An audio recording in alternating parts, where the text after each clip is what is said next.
funny stories about the Turkish folk hero Nasrettin Hoca.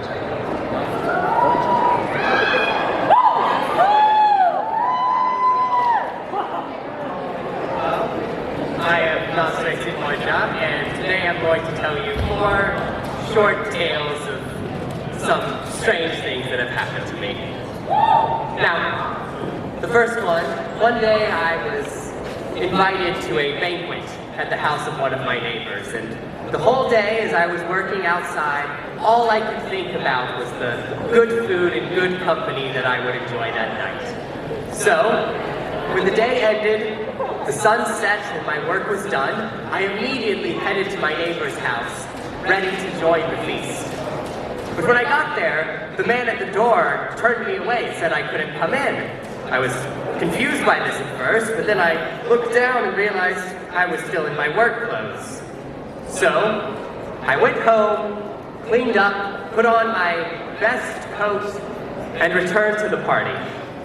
Now this time they recognized me immediately and quickly brought me to a place of honor and made sure that food was brought to me at once.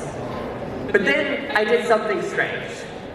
Instead of eating the food, I took the corner of my coat and dipped it into the soup, took some of the bread and tucked it in my pockets, all the while saying, "Eat, my fur coat, eat."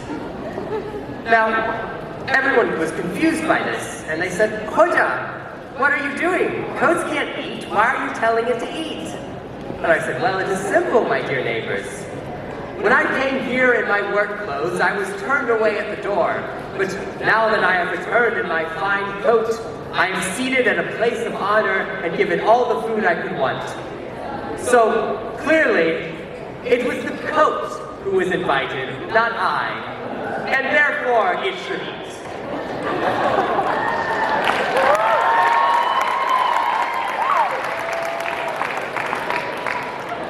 One day, while I was at home, a neighbor of mine came by and asked if he could borrow my donkey.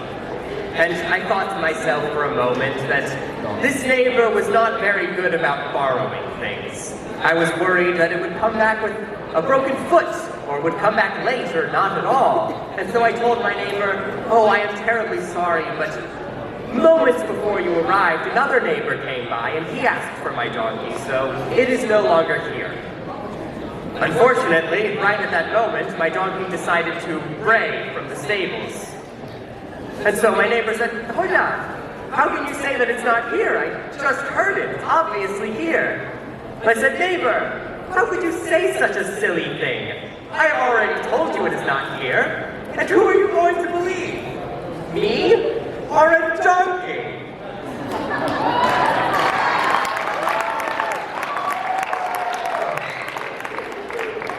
And one day I went to this neighbor's house because I needed to borrow his cauldron.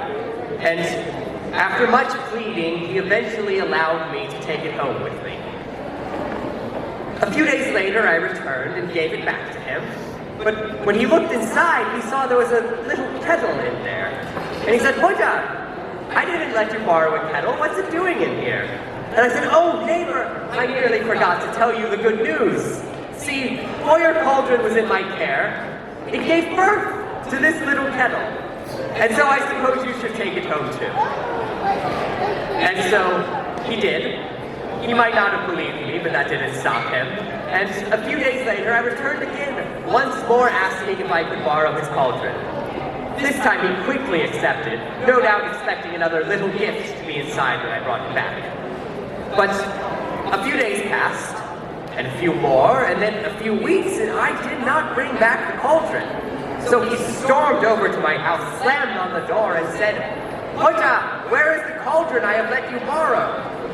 And eventually I opened the door, and I looked at him rather downcast and said, "Neighbor, I'm terribly sorry. You see, while your cauldron was in my care, it died, and I simply have not had the heart to tell you."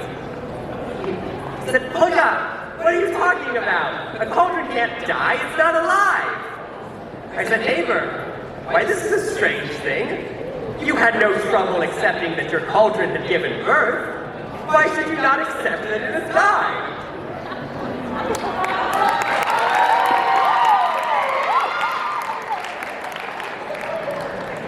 Finally, one day as I was traveling between towns, I stopped underneath an almond tree in front of a field of pumpkins. And as I sat there, I thought to myself, why did God make it so that these giant pumpkins grew from tiny stems, but these tiny almonds grew from a giant tree? I sat there pondering this for a while, and I had nearly fallen asleep when from the tree fell an almond right onto my head. And I bolted up and cried, why?